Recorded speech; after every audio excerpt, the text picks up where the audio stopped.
मुंबई बनासकांठा रुखी समाज के हर 5 साल के मुताबिक 2025 में इलेक्शन होने जा रहा है।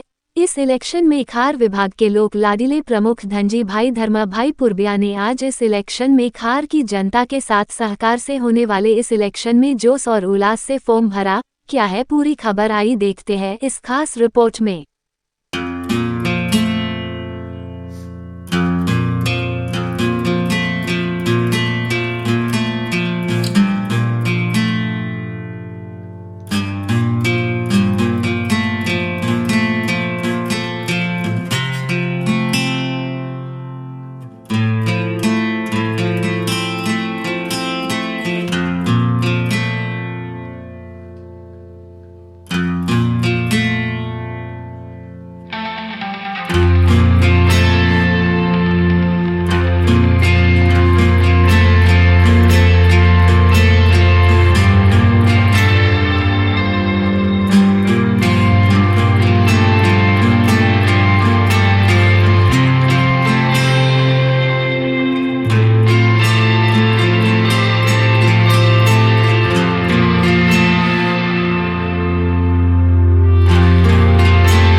શુક્રવારના દિવસે મહાપંચાયત ચૂંટણી સમિતિ 2024 દ્વારા જે આજે ઉમેદવારીના ફોર્મ અને મતદાતાઓની યાદી માટે જે છેલ્લો દિવસ રાખવામાં આવ્યો હતો, આજે અમને બી હરખ આવી ગયો આટલું બધું જોઈ કે હજુ તો શરૂઆત થઈ છે અને શરૂઆતમાં જે આપણી પ્રજા જોઈએ છે, પ્રજા જોઈને અમને ખૂબ અમારો હૈયું ભરાઈ ગયો છે। એટલે અમને આજ તમારા લોકોનો સાથ સહકાર જોઈને મને બહુ સારું લાગ્યું છે। એટલે આજના દિવસે અહીંયા ઉપસ્થિત દરેક વિભાગના કાર્યકર્તાઓ, પ્રમુખો અને ઉમેદવારો જે પોતાનું નામ નોંધાવવા આવ્યા, જે પોતાની શાંતિ જાળવી અને પોતાનો એક સામાજિક કાર્યકર્તા છે એવો પોતાનો પ્રચાર કર્યો અહીંયા, એવી જ રીતે દરેક વિભાગના કાર્યકર્તાઓ જે પોતાના વિભાગની મતદાતાઓની નામાવલી લઈને આવ્યા, એ બદલ આપ સૌનો અમારી ચૂંટણી સમિતિ વતી, અમારા દરેક વિભાગ વતી અને અમારા કાર્યવાહી વડા પ્રમુખ અમારા રતિલાલ સાહેબ, ગાયાભાઈ સાહેબ, તેમનો સર્વ વતી હું તમને બે હાથ જોડી તમારો ધન્યવાદ માનું છું। એટલે તમે આ એ વખતે ખૂબ આભાર। અને આ ફોર્મ અમારું કામકાજ ચાલી રહ્યું છે, જેનો ફોર્મ કદાચ સબમિટ થઈ ગયું હોય, અગર કોઈને જવું હોય જઈ શકે છે। અને આવતી પરમ દિવસે 5 તારીખે જે કેન્ડિડેટ ઉભા થયા છે એમને બોલેટ પેપરનો નંબર ક્રમાંક આપવામાં આવશે, જેથી કરી એ પોતાનો પ્રચાર એ નંબર દ્વારા કરી શકે છે। એટલું કહી હું મારા બે શબ્દો પૂરા કરું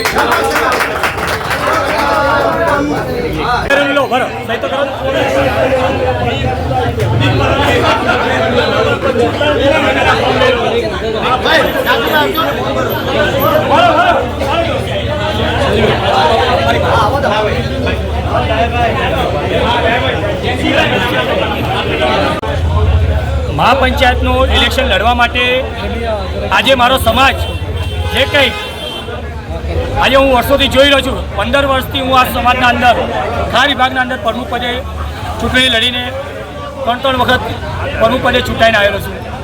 પણ આજ સુધી મેં મારા સમાજના ભાડાના હોલના અંદર કાર્યક્રમ કરતા અને રોડ પર બેસીને મિટિંગો કરતા જોયા છે। એટલે મહાપંચાયતમાં આવવાનું કારણ મારું એક જ છે કે જેમ અર્જુને સ્વયંવર જીતવા માટે જે કંઈ માછલીની ખાલી આગ પર લક્ષ્ય રાખીને જે સ્વયંવર જીત્યું હતું, એ જ રીતે મારો પણ એક જ લક્ષ્ય છે કે મારી સમાજનો એક રૂખી ભવન, એક હોલ બને અને એ હોલ માટે પહેલું મારું પોતાનું યોગદાન 2,51,000નું ડોનેશન ફાળો એ હું આપવાનો છું। હા, તો આજે જે કંઈક આ ફાળો હું ખાલી બોલવા પૂરતો નથી. જે દાડે ઇલેક્શનની શપથવિધિ થશે એ ટાઈમ પર હું 2,51,000 રૂપિયો આ સમાજના ભંડોળના અંદર હું ભેગો કરીશ, જમા કરીશ. આજે મારો જે હેતુ છે એ હેતુના અંદર મારા 28 વિભાગના પ્રમુખો, દરેક કાર્યકર્તાઓ, દરેકે સભાસદોનો આમાં મારો શ્રીફાળો યોગદાન મને જોશે.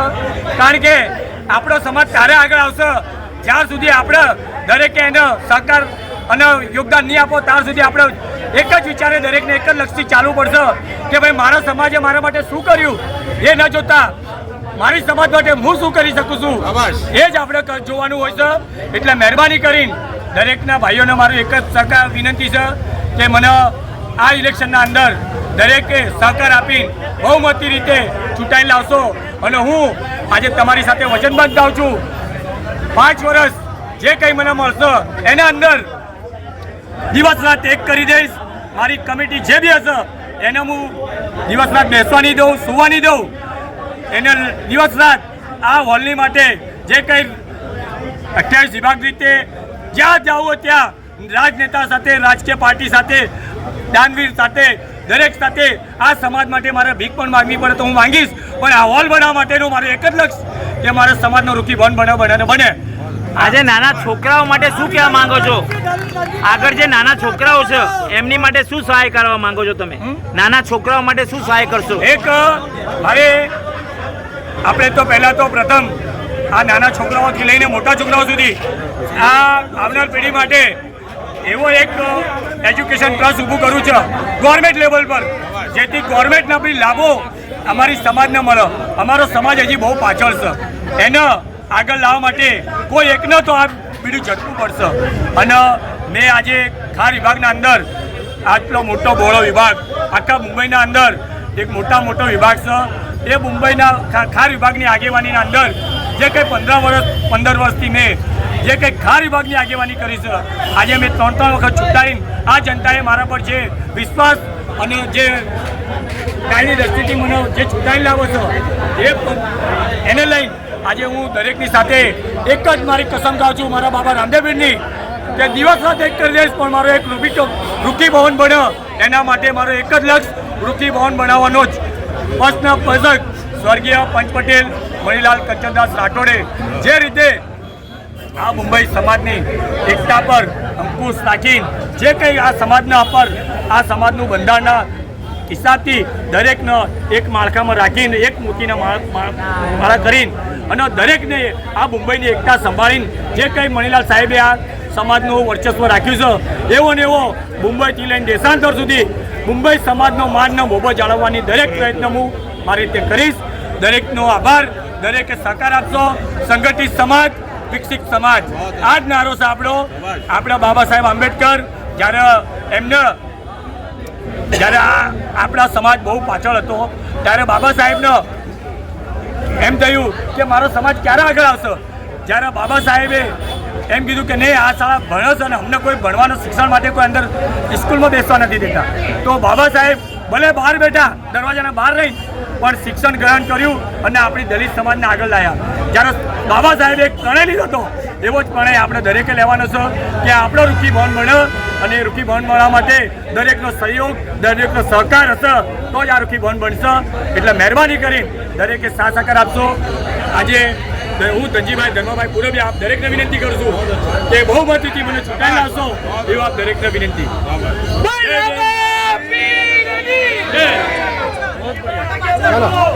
ચલો